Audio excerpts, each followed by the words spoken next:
Selamat datang ke Bali. Hari ini kita akan menyelami salah satu aspek yang menarik sekaligus ya kadang bikin sebel dari ingatan kita. Kemampuan kita buat mengasosiasikan atau gampangnya menghubungkan berbagai potongan informasi. Betul. Anda pasti pernah kan ngalamin? Lihat wajah. Duh, familiar banget. Tapi namanya siapa ya?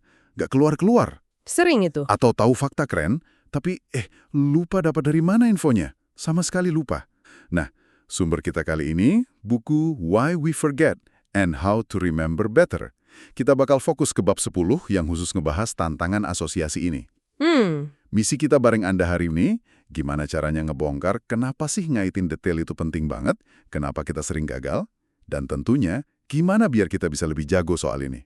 Oke. Inti bab ini tuh sebenarnya simpel tapi dalam. Ingatan itu bukan gudang fakta doang, tapi lebih kayak jaringan yang rumit gitu. Iya, jaringan. Informasi baru perlu dikaitkan sama yang lama. Konteks sama kontennya nyambung. Bayangin aja kayak main Lego lah. Kita nggak cuma lihat baloknya, tapi fokus ke klik atau sambungannya itu. Siap ya kita bongkar lebih dalam? Tentu saja. Dan ini penting loh, soalnya gagal asosiasi itu dampaknya luas, bukan cuma lupa nama atau sumber info aja. Oh ya, Iya, ini nyentuh cara kita ambil keputusan sehari-hari, tingkat percaya kita sama info yang diterima, bahkan kemampuan dasar kita bedain mana yang beneran kejadian sama yang cuma kita bayangin.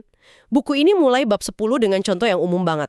Anda ngerasa pernah ngobrolin hal yang mirip, rasanya familiar gitu kan? ya, sering tuh. Deja vu gitu ya. Mirip, tapi detailnya siapa yang ngomong, kapan persisnya, intinya apa, semuanya kabur. Nah, disinilah asosiasi itu penting banget. Dan kegagalannya nunjukin rapuhnya jaringan memori kita. Yang menarik tuh, gimana gangguan kecil di sambungan ini bisa ngaruh banget ke pemahaman kita. Oke. Mari kita mulai dari dasar yang dibahas di buku ini deh. Bedanya rekoleksi sama familiaritas. Kedengerannya mirip ya, tapi katanya beda banget cara kerja otaknya. Bisa dijelasin lebih lanjut? Nah, ini dia. Apa sih yang terjadi di otak pas kita benar-benar ingat sesuatu secara utuh? Betul sekali. Ini pembedaan kunci. Familiaritas itu kayak sinyal samar aja. Perasaan kayaknya pernah deh. Anda tahu pernah lihat wajah itu, pernah dengar lagu itu, tapi nggak ada konteks, nggak ada detail. Kayak lihat sampul buku tapi lupa isinya gitu. Oke. Refleksi itu proses yang jauh lebih kaya, lebih aktif. Ini ngelibatin pengambilan detail spesifik yang nyambung. Bukan cuma wajahnya, tapi namanya juga, ketemu di mana, ngobrolin apa. Buku ini ngegambarin peran dua area otak utama di sini. Ada korteks prefrontal, anggap aja kayak CEO otak kita. CEO otak, oke. Iya, yang milih dan fokus ke detail penting pas kita ngalamin sesuatu. Terus ada hipokampus. Nah, ini kayak lem super atau pengait canggih gitu.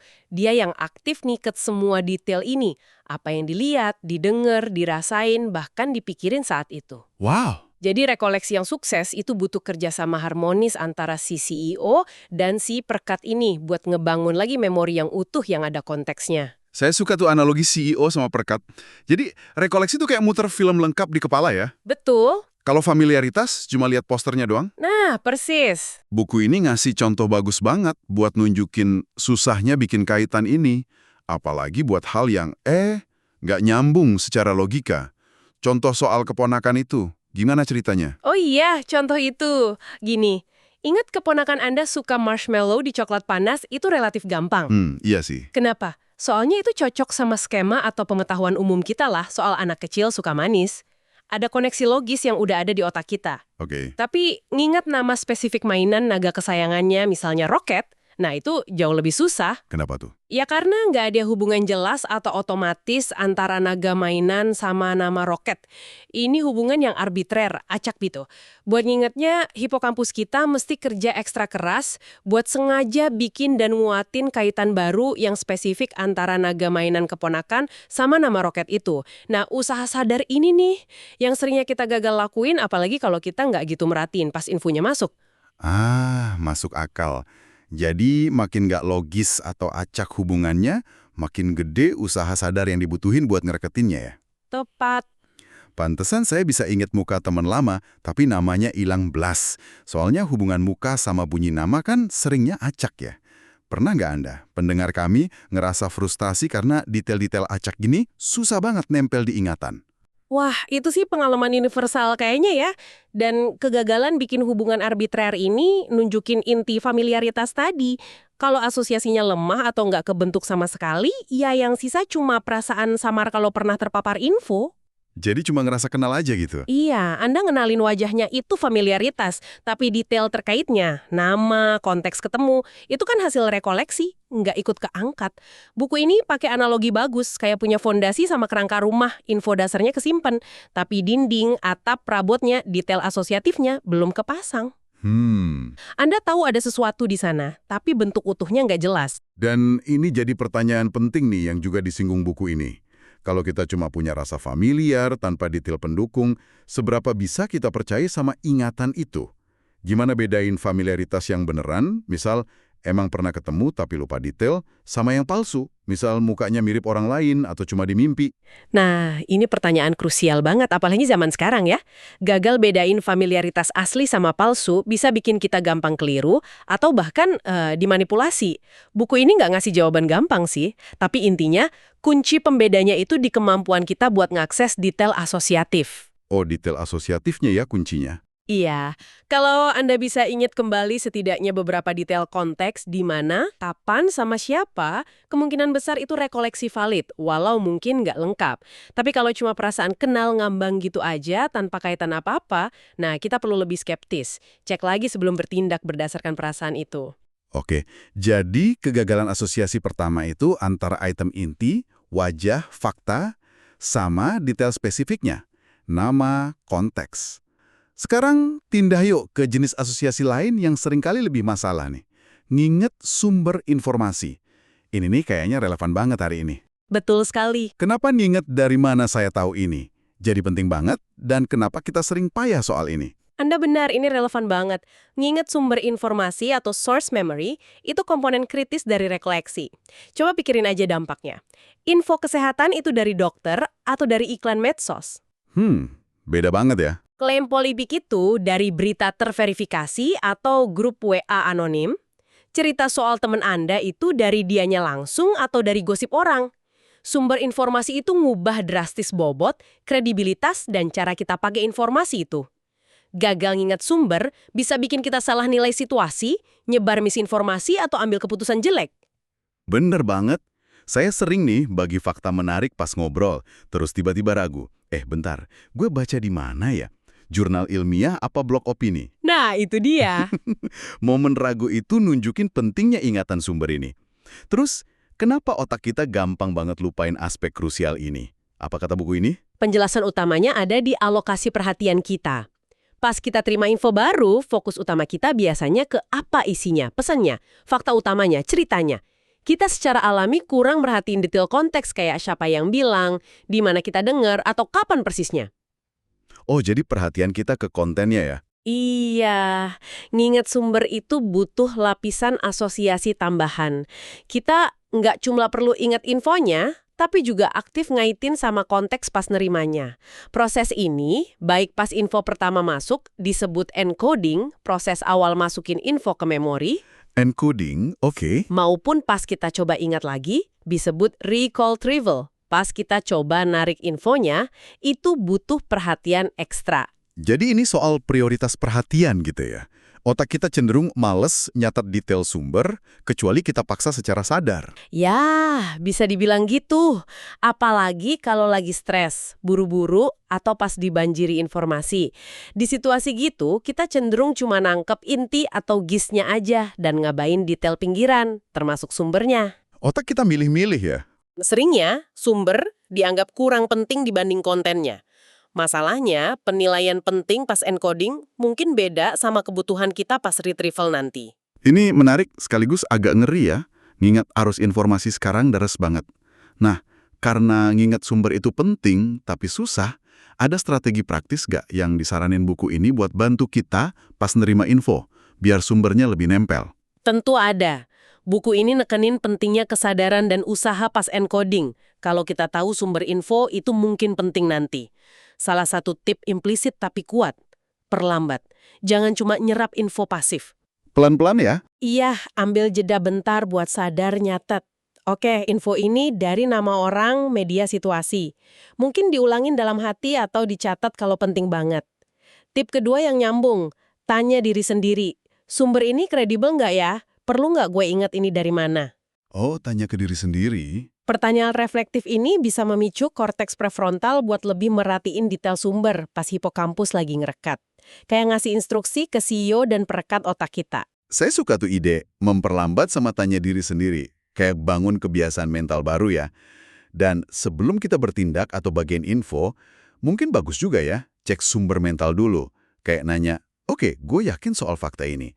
Tapi 100% yakin nggak sumbernya valid? Tepat sekali. Ngecek sumber mental sebelum bertindak atau nyebar info itu praktek kebersihan informasi yang bagus banget. Ini bantu kita jadi konsumen dan penyebar info yang lebih tanggung jawab.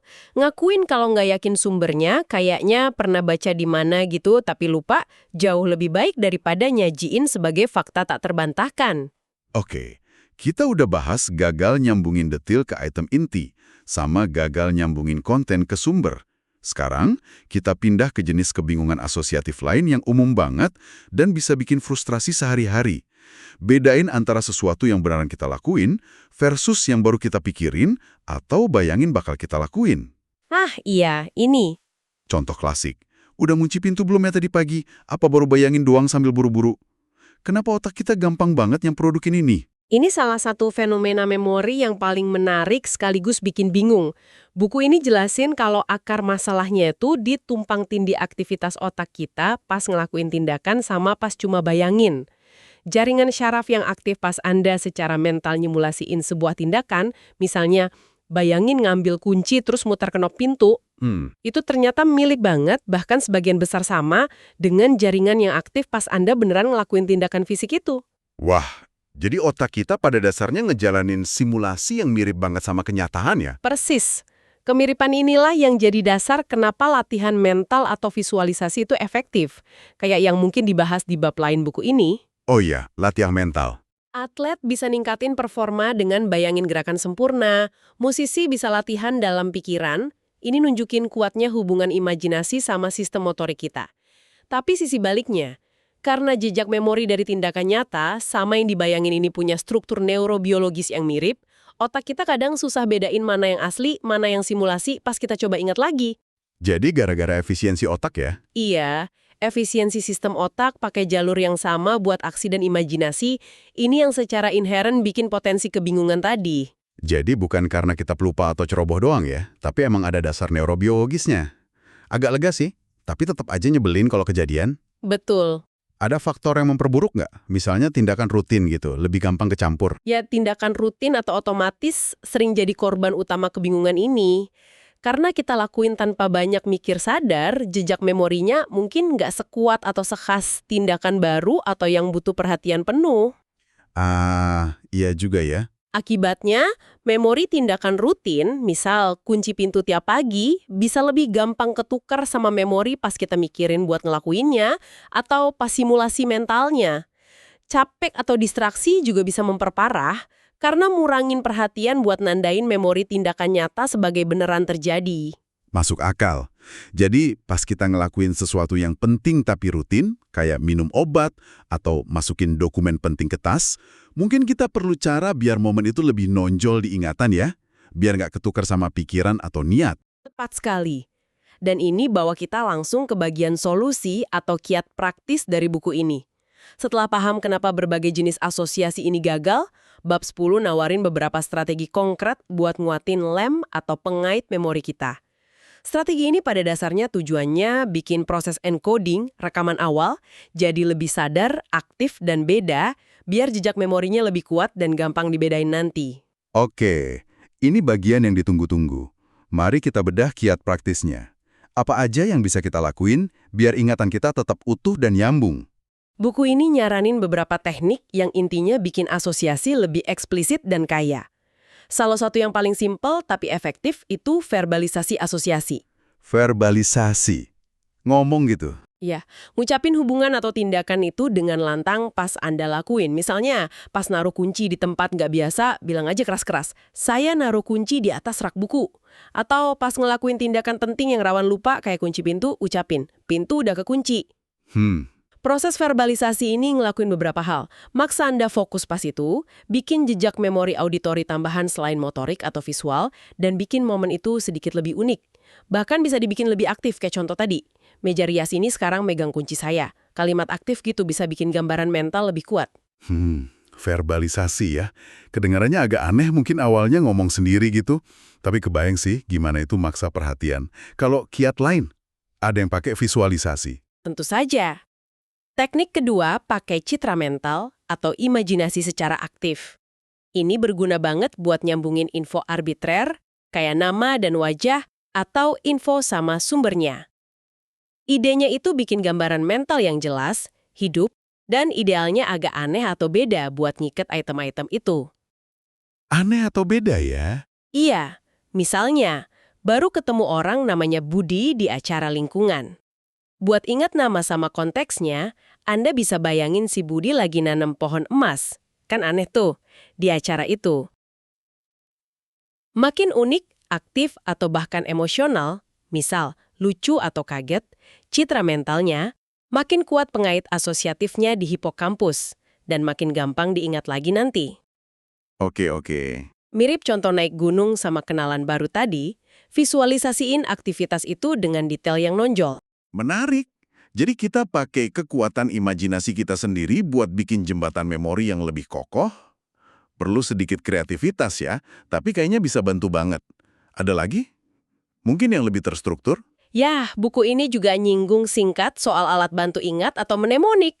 Walaupun detailnya mungkin di bab lain ya, intinya mnemonik itu nyediain kerangka kerja terstruktur buat bikin asosiasi kuat dan sistematis. Contohnya kayak gimana tuh?